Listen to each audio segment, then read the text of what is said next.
Good morning every students. आप सब लोगों को फर्स्ट वीडियो आप सब लोगों को कैसा लगा ये आप सब लोगों के लाइक और सब्सक्राइब से पता चल गया। Very very thank you. आज हम लोग कुछ नए टॉपिक को पढ़ेंगे और देखते हैं आज की टॉपिक हम लोगों का क्या है।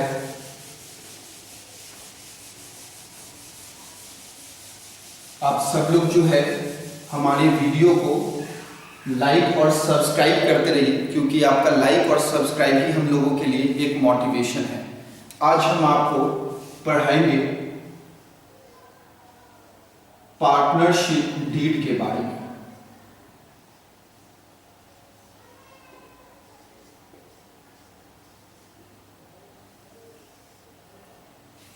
तो आज हम लोग पार्टनरशिप डीड के बारे में पढ़ने वाले हैं। ये पार्टनरशिप डीड क्या है? तो आप लोगों ने अकाउंट्स में हमारे चैनल में दो पार्ट देखा होगा, फर्स्ट और सेकंड। आज हम लोग थर्ड पार्ट बनाने जा रहे हैं जिसका नाम पार्टनरशिप डीड है। तो सबसे पहले बात करते हैं कि ये पार्टनरशिप डीड होता क्या है। यहां पे ये जो डीड वर्ड है, डीड का मतलब है एग्रीमेंट। डीड का मतलब क्या है? एग्रीमेंट है। मतलब क्योंकि पार्टनरशिप अगर आप बिजनेस करने वाले हैं तो ये ज्वाइंट हिंदू फैमिली के जैसा तो है नहीं, जहां पे एक ही फैमिली के सारे मेंबर हैं तो चलो कोई बात नहीं है, कोई डिस्प्यूट नहीं होगा, कोई मिसअंडरस्टैंडिंग नहीं होंगे, ऐसा तो है नहीं। तो यहां पे क्या है, डिस्प्यूट की चांसेस, मिसअंडरस्टैंडिंग की चांसेस, कन्फ्लिक्ट की चांसेस ज्यादा होती है। इसलिए यहां पे आपको क्या करना है, एक एग्रीमेंट बना लेना है। ये एग्रीमेंट आप रिटेन भी बना सकते हैं, ये एग्रीमेंट आप ओरल भी बना सकते हैं, ये एग्रीमेंट आप इंप्लाइड भी बना सकते हैं। तो पार्टनरशिप डीड आप रिटेन, ओरल, इंप्लाइड कैसा भी, जैसा आपकी इच्छा हो आप बना सकते हैं। तो ये जो एग्रीमेंट है, रिटेन, ओरल और इंप्लाइड जो आप बताएंगे, इसमें वो सारी बातें कंटेन होगी जिससे आपका फ्यूचर कन्फ्लिक्ट, फ्यूचर डिस्प्यूट जो हो सकता है उसको हम लोग इस एग्रीमेंट के तहत बहुत ही कम कर लेंगे। तो ये जो पार्टनरशिप डीड है, इसका lawful name in the eyes of law, lawful name article of partnership भी है, आर्टिकल ऑफ पार्टनरशिप। तो partnership deed prepared by all the partner, maybe before the commencement of business and sometime after the commencement of business। बहुत सारे लोग कहते हैं कि sir ये पार्टनरशिप डीड तो कंपलसरी है फिर तो, क्योंकि डिस्प्यूट होगा, कन्फ्लिक्ट होंगे, तो इसकी मदद से हम उसको कम कर सकते हैं, तब तो ये इंपॉर्टेंट है, कंपलसरी है, नेसेसरी है। तो नहीं, इन the eyes of law, in the eyes of law इसको कहा गया है वॉलेंट्री। वॉलेंट्री मतलब होता है स्वेच्छा से, अगर आपकी मर्जी है तो आप डीड बना सकते हैं, नहीं तो कंपलसरी भी नहीं है, वॉलेंट्री है। इस पार्टनरशिप को हम लोग क्यों बनाते हैं? बहुत सारे लोग कहते हैं वाई पार्टनरशिप डीड, क्या लिखते हैं, ये भी हम लोग बातें करेंगे, लेकिन इसमें बनाते क्यों हैं?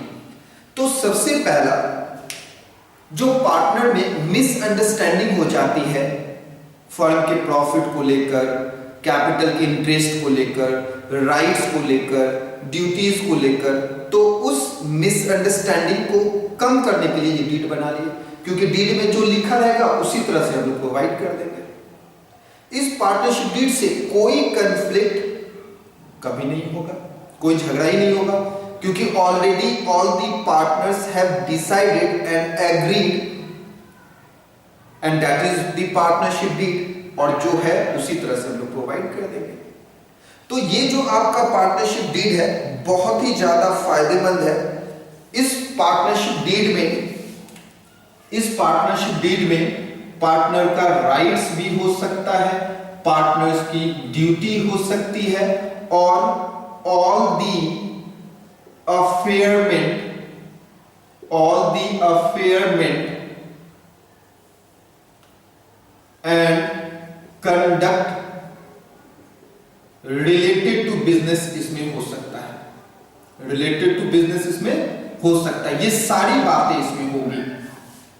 फिर से हम बता दें कि पार्टनरशिप डीड एक ऐसी एग्रीमेंट है जिस एग्रीमेंट में वो सारी बातें हम लोग लिखते हैं जिससे फ्यूचर में आपकी कोई डिस्प्यूट, कोई मिसअंडरस्टैंडिंग ना हो, इसके लिए हम लोग पार्टनरशिप डीड बनाते हैं, जिसमें पार्टनर का राइट से रिलेटेड, ड्यूटी से रिलेटेड और ऑल दी इंपॉर्टेंट अफेयरमेंट और कंडक्ट ऑफ द बिजनेस से सारी चीज से रिलेटेड होता है। जिसको आप बोलना चाहते हैं तो बोलकर बना ले, थर्ड पार्टी के प्रेजेंस में रिटन बना ले। तो मेरे ख्याल से आप सब लोग समझ रहे होंगे कि सर ओरल बनाने से शायद ये प्रॉब्लम रह ही सकता है, रिटन बना लेंगे तो ज्यादा डिस्प्यूट नहीं होगी। बिल्कुल सही बात है, डिस्प्यूट बनाएंगे, डिस्प्यूट अगर होगा तो रिटन में अगर बना लेंगे तो प्रॉब्लम नहीं होगा। चलिए तो अब इसके कंटेंट के बारे में हम लोग बातें करें। कंटेंट बहुत सारे हैं, कुछ कंटेंट थ्योरेटिकली है जिससे अकाउंट्स का लेना देना नहीं है, जो आप लोगों ने क्लास 11th के बिजनेस स्टडीज में आपने पढ़े हैं, उनका अकाउंटिंग से लेना देना नहीं है। थ्योरेटिकली इंपॉर्टेंट है, लिखेंगे, लेकिन अकाउंट्स में डेबिट क्रेडिट से लेना देना नहीं है। जैसे name of the firm, nature of the firm, location of the firm, name and address of partner, rights of partner, duties of partner, बहुत सारी बातें, लेकिन इनका अकाउंटिंग ट्रीटमेंट नहीं होता है। अब कोई कह दे कि नेम ऑफ द फर्म क्या होगा तो हम लोग क्या बोलेंगे कि XYZ नाम है तो क्या जर्नल होगी, उसकी कोई जर्नल नहीं होगी। तो हम आपको वो कंटेंट बताएंगे जिसका जर्नल अकाउंटिंग ट्रीटमेंट कर सके। Content as per accounting treatment,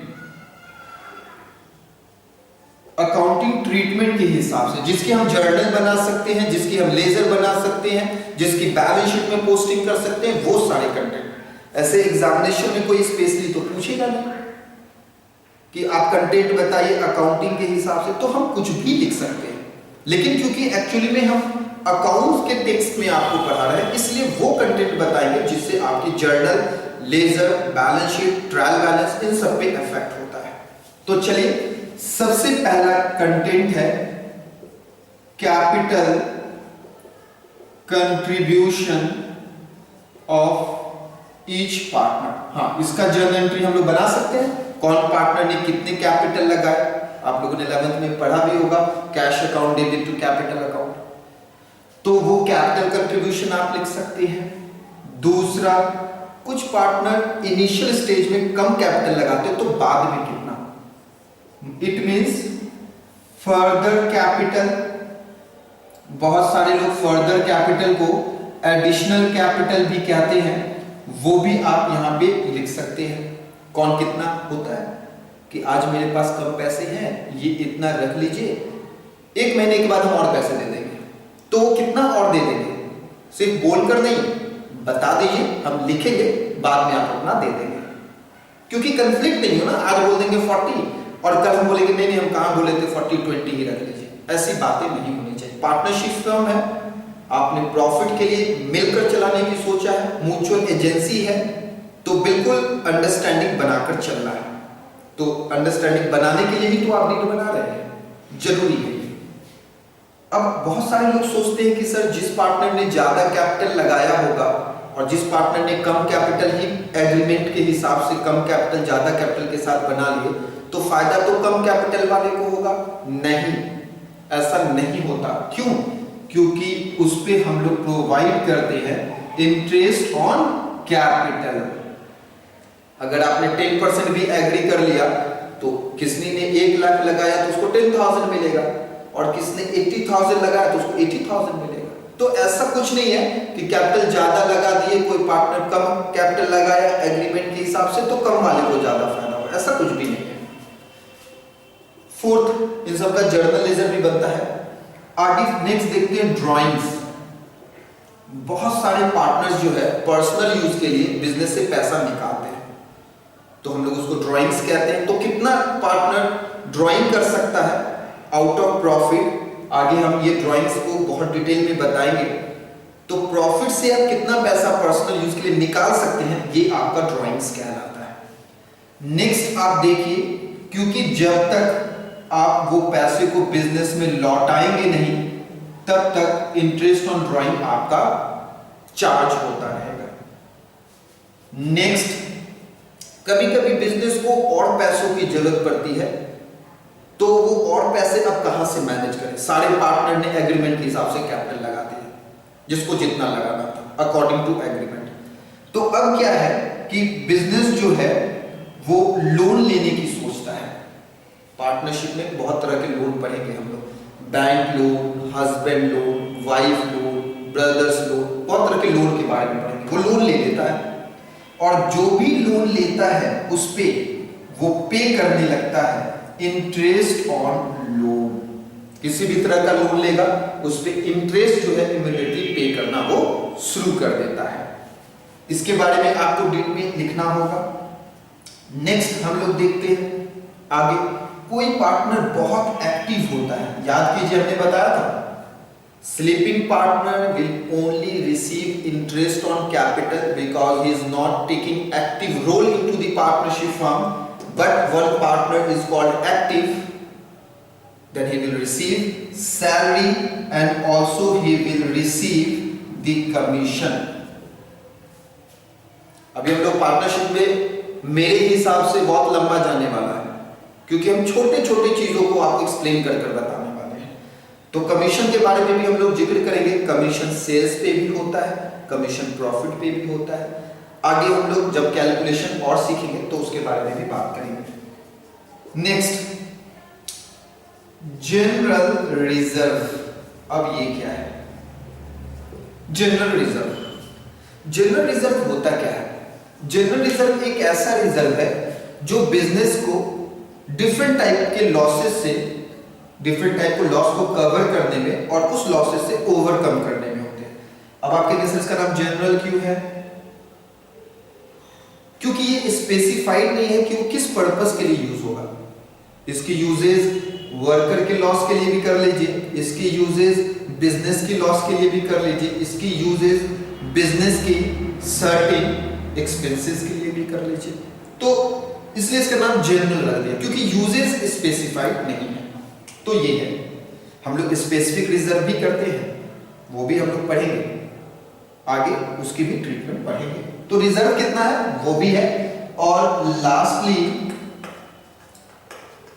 profit and loss sharing ratio.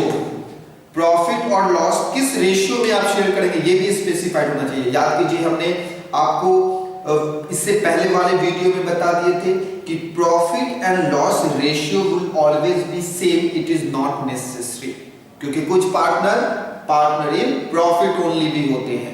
तो हो सकता है कि प्रॉफिट का रेशियो अलग हो, लॉस का रेशियो अलग हो, या ये भी हो सकता है कि पार्टनर्स इन प्रॉफिट ओनली नहीं है, इसलिए प्रॉफिट एंड लॉस का रेशियो एक जैसा भी हो सकता है। तो वो क्या होगा वो उस डीड में लिखा रहेगा। अब इन सब की जर्नल एंट्री होती है, तो ये content as per accounting treatment है। तो हमारे हिसाब से हमारे पास जितनी नॉलेज है वो पूरी नॉलेज हम आपको देना चाहेंगे, क्योंकि हमारे इंडिया में, वर्ल्ड में अकाउंटिंग स्कॉलर की कमी नहीं है। उनके पास भी बहुत सारे कंसेप्ट हैं इनके लिए। मेरे पास जो कंसेप्ट है, जहां तक मुझे मालूम है, ये सारी चीजें आपके लिए इंपॉर्टेंट है, ये हमने आपको बता दिया। तो डीड आपके डिस्प्यूट को सेटल करने के लिए जरूरी है कि आप ये डीड बना दें, तो आपके future dispute, misunderstanding, chances of coercion सब कुछ खत्म। तो मेरे ख्याल से ये पार्टनरशिप डीड अब आप समझ चुके होंगे। लेकिन यहां पे हमने कह दिया ये वॉलंटरी है, बहुत सारे लोग नहीं भी बनाते हैं। जिन्होंने बना लिया तो वो तो फ्री हो गए, लेकिन जिन्होंने नहीं बनाया उसके लिए भी तो कुछ होना चाहिए, क्योंकि बहुत सारे पार्टनर ऐसे भी तो हो सकते कि वो फ्रेंड्स ही हो जाए और वो बोले कि अरे यार फ्रेंड ही तो है, क्या जरूरी है इतना सारा प्रोसेस, छोड़ो नहीं बनाते हैं। तो वैसे केस में क्या उनमें डिस्प्यूट नहीं होगा? होगा। कहते भी हैं कि दो थाली जब एक जगह आप रख दीजिए तो कुछ कुछ दोनों में टकराने की आवाज होगी ही, तो जाहिर सी बात है। तो वैसे केस में अगर आपने डीड नहीं बनाया तब क्या होगा, ये भी आपको जानना चाहिए। तो चलिए अब हम लोग उसके बारे में बात करते हैं। सब लोग अच्छे से ध्यान से समझिए, हर एक बातों को आप पूछिए।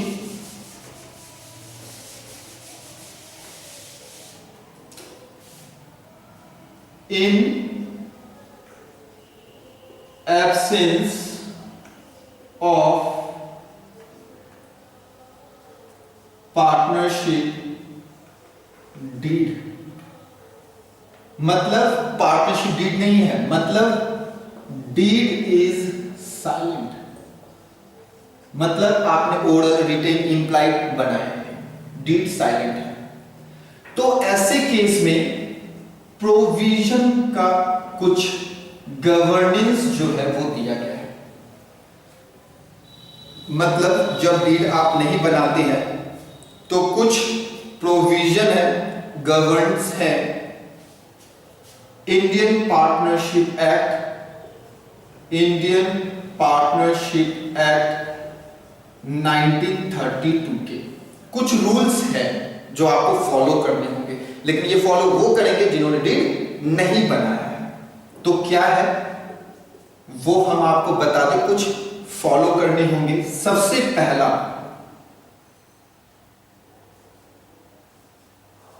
लोन। अगर आपने किसी तरह का लोन लिया है, then interest on loan provide at the rate of 6% per annum। ये लोन कौन सा जानते हैं? दो लोन होता है, जरा डिटेल कर दे। एक होता है बोरोड वाला, बोरोड, और एक होता है एडवांस्ड वाला। एक बोरोड वाला और एक एडवांस्ड वाला। बोरोड मतलब क्या? जो लायबिलिटीज है, जो बैलेंस शीट के आप लायबिलिटीज में लिखते हैं, वो वाला है बोरोड। इसकी इंटरेस्ट 6% पर annum है। लेकिन जो लोन आप एडवांस करते हैं, मतलब किसी को देते हैं, ये एसेट साइड होता है। इसके इंटरेस्ट के बारे में कहीं जिक्र नहीं है कि इसका इंटरेस्ट कितना होगा। एग्रीड है, कुछ भी हो सकता है। मतलब ये लोन का इंटरेस्ट होगा जो आप बोरो किए वो 6% पड़ेगा, मतलब फर्म को देना होगा, ये जिसको आप लायबिलिटी में लिखते हैं। लेकिन ये जो लोन है एडवांस वाला, जो फर्म ने दिया है, जिसको आप एसेट्स में लिखते हैं, इसके इंटरेस्ट के बारे में कोई भी जिक्र नहीं है। वो जो एग्रीड होगा वो होगा, नहीं होगा तो वो नहीं होगा। दूसरा,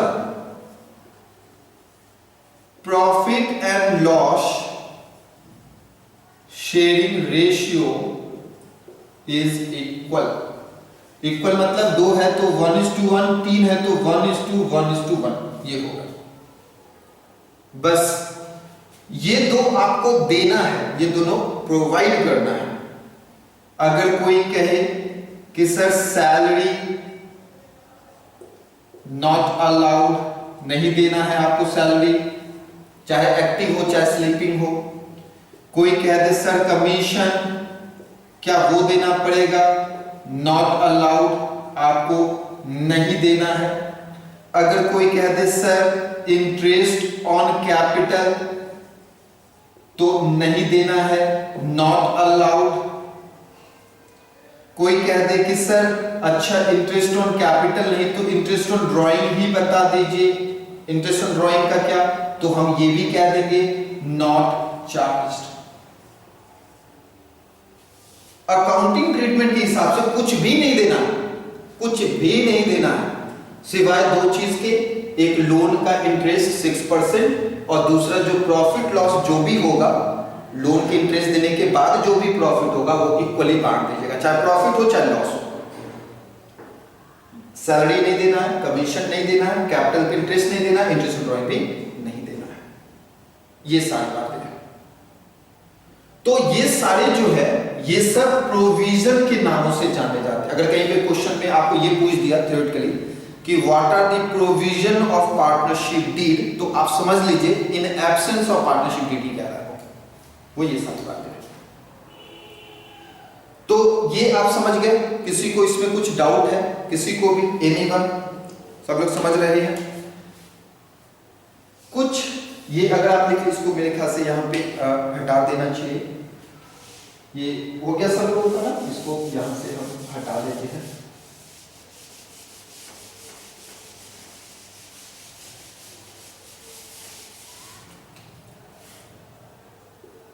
कुछ अदर प्रोविजन भी है,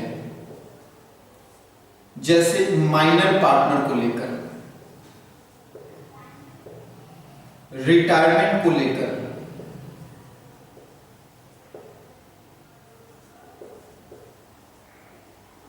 एडमिशन को लेकर,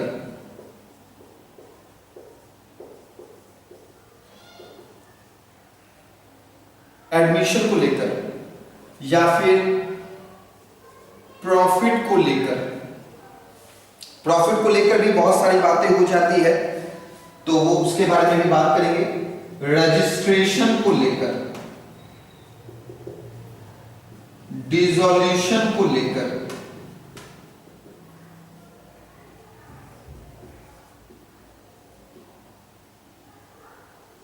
डिसॉल्यूशन को लेकर मतलब कि अगर मान लीजिए कि आप ये समझिए कि फर्म ही डिसॉल्व कर जाए तो क्या होगा।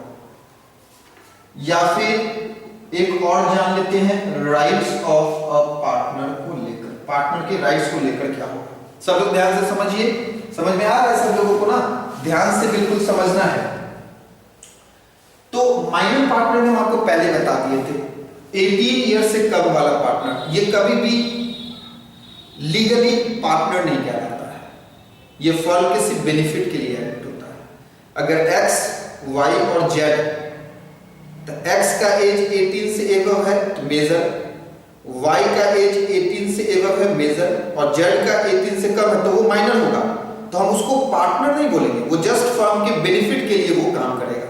और जब वो 18 से ऊपर हो जाएगा तब हम उसको लीगली पार्टनर कह सकते हैं। और माइनर पार्टनर तो आपको हम बताए भी थे, प्रॉफिट लेता है, लॉस नहीं लेता है। रिटायरमेंट ऑफ पार्टनर, पार्टनर जो है अपने मन से विलफुली रिटायर हो सकता है, लेकिन कुछ समय पहले उसको नोटिस देना होगा। ऐसा नहीं कि बोले कि हम जा रहे हैं, मन नहीं कर रहा है, आज छोड़ दी, नहीं, पब्लिकली नोटिस देना होगा। 1 मंथ, 2 मंथ, 3 मंथ पहले पब्लिकली नोटिस दीजिए। तो आप सारे पार्टनर के कंसेंट से भी जा सकते हैं, और आपको जाना है तो आप पब्लिकली नोटिस देकर भी जा सकते हैं। आपको कोई रोक नहीं सकता कि नहीं एकदम रुकना ही होगा। एडमिशन ऑफ अ पार्टनर, किसी पार्टनर को अगर एडमिट करना है तो मैजॉरिटी इज नॉट इंपॉर्टेंट कि 3 पार्टनर है, 2 बोल दिया हाँ, 1 बोला ना, बोला तुम्हारा वैल्यू ही नहीं है, 2 तो बोल रहे हैं ना, ले लो, नहीं। For admission of a partner, it is very important to be agreed by all partner, और consent of all partners is very important. अब नया पार्टनर आपका सन हो, आपका ब्रदर हो, आपका फादर हो, relation is not important. Consent of all partner is important for admission of a partner. Next, profit. Profit और लॉस बांटने का रेशियो जो हमने बताया, सारे पार्टनर्स जो है वो मिलकर बांटेंगे। रजिस्ट्रेशन, रजिस्ट्रेशन भी कहा गया वॉलंटरी है। रजिस्ट्रेशन भी कहा गया वॉलंटरी। बहुत सारे पार्टनरशिप फर्म है जो बिना रजिस्ट्रेशन लिए हुए भी चलाते हैं, वॉलंटरी है। गवर्नमेंट कहती है तुम रजिस्ट्रेशन लोगे तो तुमको बेनिफिट मिलेंगे। क्लास 11th में आपने पढ़ा होगा बेनिफिट्स ऑफ रजिस्ट्रेशन। नहीं लोगे तो कोई बात नहीं है, सेल कर रहे हो, इनकम कमा रहे हो, तो सेल का टैक्स तुम दे ही रहे हो, इनकम का टैक्स दे ही रहे हो। अगर लीगली बेनिफिट तुमको नहीं मिल रहा है, किसी तरह का डिस्प्यूट वगैरह का सेटलमेंट कोर्ट नहीं कर रहा है, तुमको कराना है तो तुम बेनिफिट लो, नहीं कराना तो मत करो। लेकिन एक बात हम आपको बता दें, ध्यान से सुनिए, अगर कोई पार्टनरशिप फर्म रजिस्टर्ड है तो ऑलरेडी पार्टनरशिप डीड उसके पास होगा, है नहीं है कि चांसेस ही नहीं है। और जो पार्टनरशिप फर्म रजिस्टर्ड नहीं है उसके पास डील हो भी सकता है, नहीं भी हो सकता। पता है क्यों? क्योंकि जब आप रजिस्ट्रेशन लेने के लिए जाएंगे तो वो जो रजिस्ट्रार होगा वो पार्टनरशिप डीड की रिक्वायरमेंट आपको बोलेगा, पार्टनरशिप डीड की कॉपी जमा कीजिए। ताकि कल लीगली आपका प्रॉब्लम को कोर्ट सेटल करे। लेकिन जिसने डीड बनाया नहीं, वो जिसने रजिस्ट्रेशन नहीं करवाया, उसके पास डीड हो भी सकता है, उसके पास डीड नहीं भी हो सकता है, लेकिन जिसने रजिस्ट्रेशन कराया उसके पास तो डीड होगा ही। और जिसके पास रजिस्ट्रेशन है उसके पास डीड है, तो कोर्ट तो उसकी प्रॉब्लम को ऑलरेडी सॉल्व करने वाला है। ये रजिस्ट्रेशन वॉलंटरी है, नीड या नेसेसिटीज में इसको ऐड मत कीजिएगा।